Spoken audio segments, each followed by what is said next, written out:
இப்போது புதிய அறிமுகம் ஆச்சி ஹோட்டல் சாம்பார் 50 கிராம் ரூபாய் 20 மட்டுமே.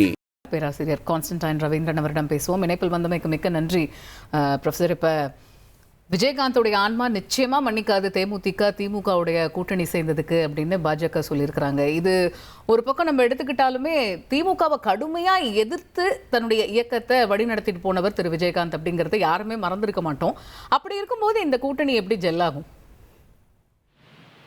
நான் கேக்குறது, தேமுதிக உருவானதே அதிமுக திமுக ரெண்டையும் எடுத்து தான். அதிமுக ஆட்சி நடந்து கொண்டிருக்கிற 2005 தான் தேமுதிக உருவானது என்று இதற்கு முன்னால் பேசிய பல நண்பர்களுக்கு தெரியாது.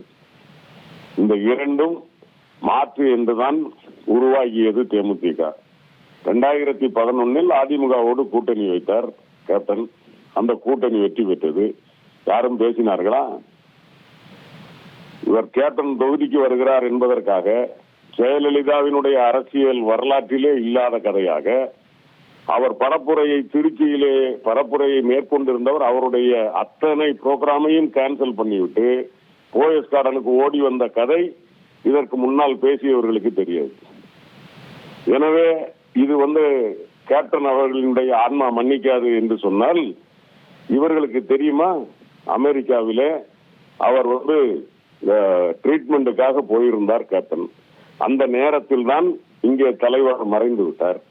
தலைவர் கலைஞர் மறைந்தவுடன் செய்தி கேட்டு அதற்கு அந்த வீடியோ போட்டிருந்தது இன்றும் ஞாபகம் இருக்கும் என்று நம்புகிறேன். ஒரு பச்சை குழந்தை அழுவதை போல் அழுதிருப்பார். அது மட்டுமல்ல, அவர் இறங்கி நள்ளிரவு 2 மணிக்கு கேப்டன் அவர்கள் உடம்பு முடியாத சூழ்நிலையில் கூட நேராக கலைஞரினுடைய அந்த சமாதிக்கு அஞ்சலி செலுத்தி விட்டு தான் வீட்டுக்கு போனார். இதையும் தாண்டி சொல்லுகிறேன், இந்த கூட்டணி தான் ஆத்மார்த்தமான கூட்டணி. ஏனென்று சொன்னால் கேப்டனுக்கும் அந்நியாருக்கும் திருமணம் செய்து வைத்தது தலைவர் கலைஞர் தலைமையில் தான். அது மட்டுமல்ல, தலைவர் கலைஞர் மறக்கவும் முடியாது. ஆனா அதே சமயம் இதே விஜயகாந்த் அவர்கள் தான் கடுமையான விமர்சனங்களை திராவிட முன்னேற்ற கழகத்தை நோக்கி வச்சிருப்பாங்க. எதிர்காலத்துல பணிபுரியும் போது என்ன பாராட்டியா பணிபுரிய முடியும்? அதிமுகவை விமர்சிக்கலையா? அதிமுக கூட எடப்பாடி உட்கார்ந்து பேசிட்டு இருந்தாரு. தேமுதிக கூட இதே ஜெயலலிதா அம்மையார் என்ன பேசினாங்க? ஜெயலலிதா அம்மையார ஆள்காட்டி விரல் நீட்டி பேசின ஒரே தலைவர் கேப்டன் தானே. அப்புறம் எப்படி எடப்பாடி கூட உட்கார்ந்து பேசினாரு? அரசியல்ல இதெல்லாம் இருக்கும். அதெல்லாம் தாண்டி தமிழ்நாட்டுக்கு ஒரு நல்லது நடக்கணும்.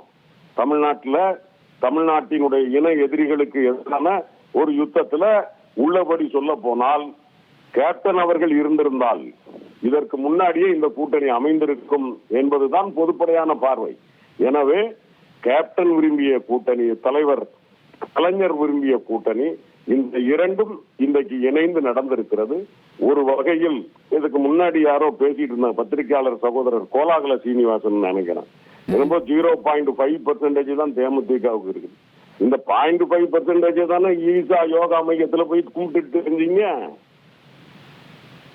இதே நம்ம பியூஷ் கோயல உட்கார்ந்து இருந்து ஏன் போய் தேடி போய் பாத்தீங்க? உங்ககிட்ட வரலாம் சீச்சி பழம் புளிக்கும், உங்ககிட்ட வந்தா அது ஆப்பிள் பழம்.